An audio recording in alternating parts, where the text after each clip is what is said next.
Supporters des Lions Indomptables, bonjour, le dé de la tanière 237. Allez, j'ai mis un peu de temps pour faire cette vidéo. On va parler de la présélection, puis de la sélection. On va parler de l'apaisement entre le MINSEP et la FECAFOOT. C'est parti, let's go!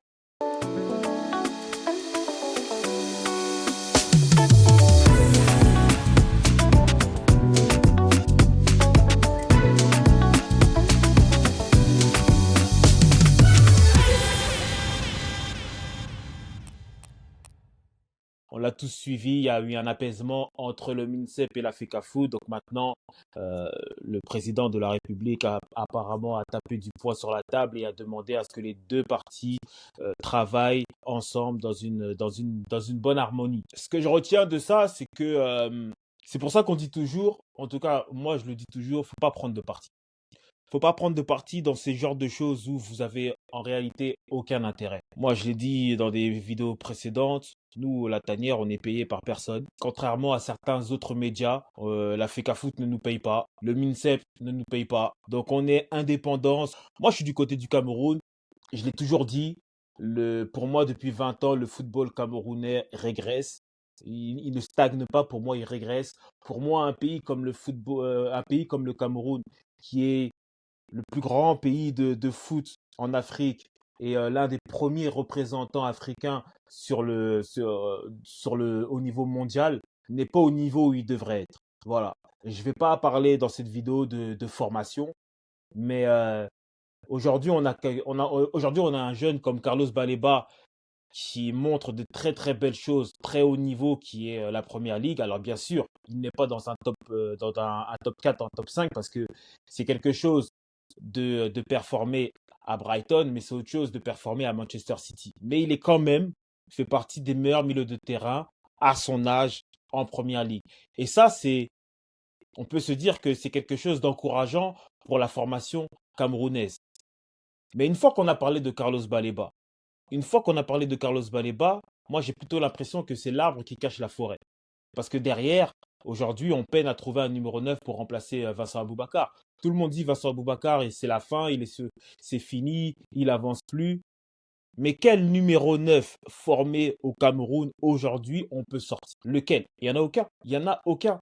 Et là, je parle juste de la formation. Je pourrais parler de l'état du championnat. Je pourrais parler de l'état de nos stades.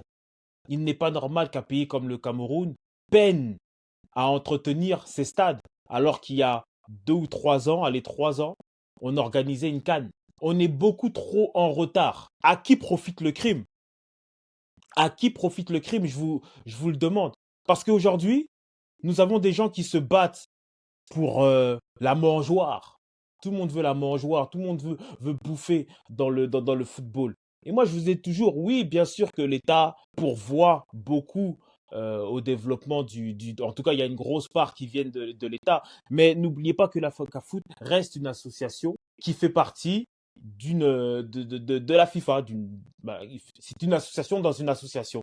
Donc, de la FIFA et aussi de filiales de la CAF. Donc, elle a aussi des subventions qui viennent de la FIFA et de la CAF. Et ça, les gens qui gravitent autour de la FECAFOOT le savent. C'est pour ça que tous ces vieux monsieur-là qui s'accrochent au football camerounais alors qu'il y a d'autres sports au Cameroun, ils le font pour ça. Ils le font parce qu'il y a de l'argent dans le football. Et si ces dirigeants-là étaient un minimum patriotes, ils voudraient que la FECAFOOT soit un peu plus indépendante. Ils le voudraient, mais ils ne veulent pas laisser cette vache à lait-là. Donc en fait, on arrive à des choses qui sont pour moi ridicules, des clashs entre le MINSEP et la FECAFOOT, et chacun essaye c'est à qui gagnera la bataille. Aujourd'hui, on a bien vu, le staff a été remanié, plus du côté, on va dire, de la FECAFOOT quand même. On peut même dire que c'est une petite victoire pour Samuel Eto'o. Mais victoire ou pas victoire, il faut que le Cameroun gagne. Et là, on va parler de la liste. Il y a beaucoup de choses que ce monsieur fait qui sont incompréhensibles. Quand je regarde cette liste-là, euh, je vois déjà les premières pré-convocations sur c'est les binationaux qui sont Dina Ebimbe, Bisek et Beloko, si je dis pas de bêtises. Et en fait, et Namasso. Alors, il a répondu sur Namasso. Il dit que Namasso l'a appelé, qu'ils ont une conversation, qu'il a changé d'avis, mais que administrativement, il n'a pas pu se qualifier. Moi, la question que je pose, si tu n'es pas sûr de ton coup, si tu sais que ça va être serré, peut-être pour que Dani Namasso soit qualifié, pourquoi rendre public une présélection? C'est quoi le but derrière? Quel est le but derrière? En plus de ça, il y a quand même 3 autres binationaux où on n'a toujours pas de réponse. Nous on a des sources qui nous disent que, très vite, on a su que Dina et Bimbe ne seraient pas de la partie. Apparemment même que certains binationaux auraient été étonnés de recevoir, en tout cas de voir leur nom sur la liste, parce qu'il y a ça aussi.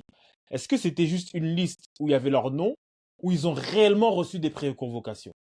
Malheureusement, on n'a pas eu cette question-là. J'ai suivi la conférence de presse, en tout cas une bonne partie de la conférence de presse de Marc Brice. Je pense que ce monsieur est beaucoup plus à l'aise en anglais qu'il l'est en français. Parce que les questions que les journalistes anglophones lui posaient, peut-être même que les questions des anglophones étaient peut-être plus intéressantes, mais en tout cas, il va un peu plus en profondeur.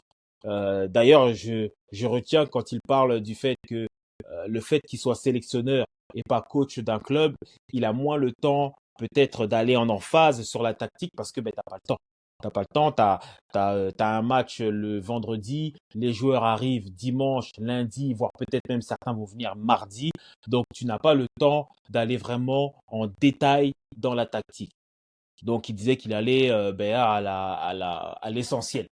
Donc ça c'est intéressant. Moi j'aime entendre ce genre de discours, tu vois. On voit un peu dans quel mood il est, dans quelle humeur il est. Ça c'est bon.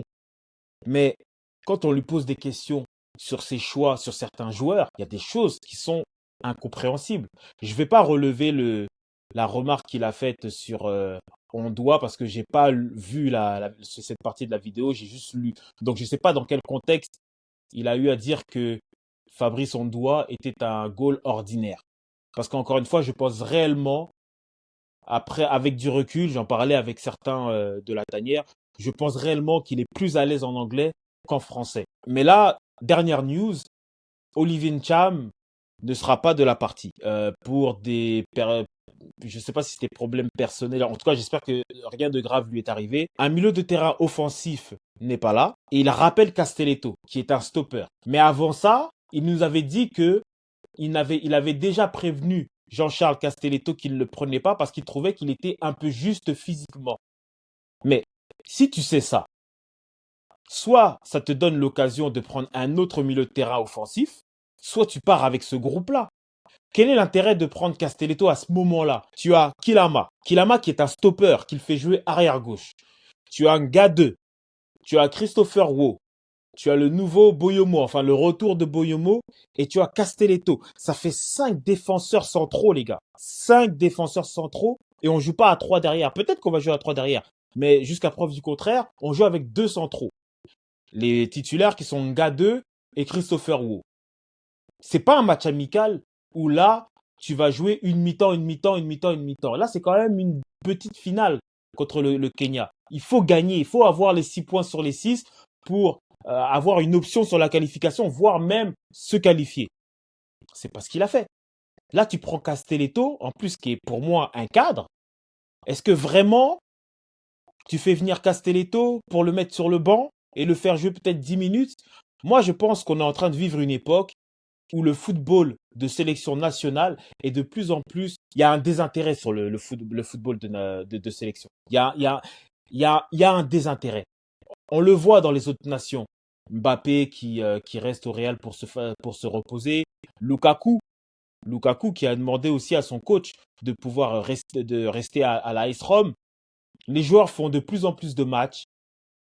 Et ces matchs-là, là c'est la Ligue des Nations pour les Européens et tout, c'est pas des matchs importants.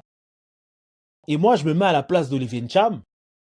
J'espère vraiment, enfin, j'espère et j'espère pas réellement, mais moi, je me mets à la place d'Olivier Ncham. Un binational, il vient et il ne joue pas avec Brice. Il joue quoi, des 10 minutes? La dernière fois, quand il était rentré, il rentre à arrière gauche. Est-ce que vraiment, tu as envie de venir jouer contre la Zambie, contre la Namibie, le Zimbabwe, même le Kenya? Est-ce que vraiment tu as envie de faire le déplacement comme ça, un déplacement périlleux, t'es fatigué de tes matchs avec ton club, tu vas faire le déplacement au Cameroun, tu joues à une chaleur, il fait 30 degrés, tu vas même pas jouer, tu vas peut-être jouer, rentrer 5 à 10 minutes. Moi, je suis en train de me poser la question en tant que joueur de football, surtout maintenant avec la mentalité qu'ils ont, si vraiment, en fait, soit t'es la big star et tu demandes un passe droit, soit t'as le statut de Nkoudou, Cham, c'est-à-dire que tu sais que les mecs qui jouent à ta place, t'es pas plus mauvais qu'eux, t'as leur niveau, si ce n'est peut-être même, t'es même meilleur qu'eux. Moi, quand je vois Basogo qui joue à la place de Nkoudou, je me pose des questions. Nkoudou reste quand même le joueur le plus décisif de la dernière CAN. C'est le joueur camerounais le plus décisif de la dernière CAN. Quand je vois qu'il ne joue pas ou très peu, moi, je peux me dire qu'à un moment donné, Nkoudou, il dit, ben, moi, je reste en Arabie Saoudite, je vais profiter de ma famille, je profite de, voilà, je me prends 10 jours tranquille, je fais mes petits entraînements avec mon club. Pourquoi je vais aller me casser la tête à venir faire une double confrontation contre le Kenya avec un coach qui clairement ne me fait pas confiance? Pourquoi? Et je vois ça avec Cham, Koudou et d'autres joueurs. Sincèrement. Je repense au petit arrière gauche d'Ibango. Pourquoi tu as sélectionné Dibango si c'est pour ne pas le faire jouer? Et en plus de ça, j'irai même plus loin pour faire jouer Kilama à sa place, qui est un stopper. Deux matchs d'affilée. C'est même pas un match, c'est 2 matchs d'affilée. Donc, est-ce qu'ils veulent juste faire venir des joueurs pour les voir en entraînement, mais ils les essaient pas sur le terrain? Parce que si on est honnête, les amis, c'est vrai qu'il a appelé des nouveaux joueurs. Mais combien réellement de nouveaux joueurs il a fait jouer? Parce que pour moi, Nga2 n'est pas un nouveau joueur. Regardez, il fait même venir Collins Fay qui n'a pas de club et il ne le fait pas jouer.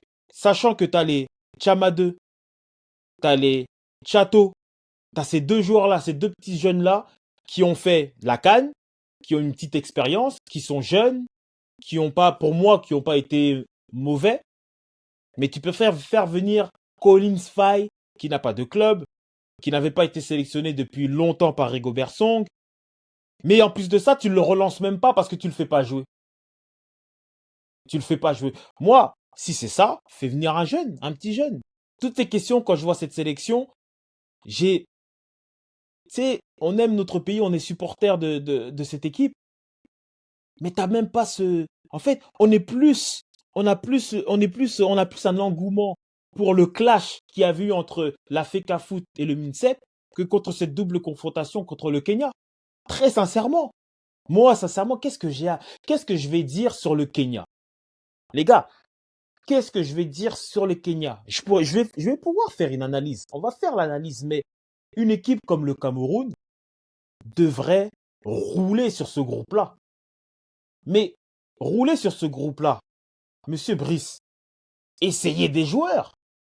Parce que, moi, je vous le dis, hein, même avec une charnière, une Gade, Moukoudi, devant, vous faites même, vous rappelez Umwet, on va se qualifier. Les gars, on va se qualifier. Le niveau des équipes qu'on rencontre est beaucoup trop bas. Beaucoup trop bas. C'est même pas... En fait, je me dis que je sais même pas de quoi on parle en réalité.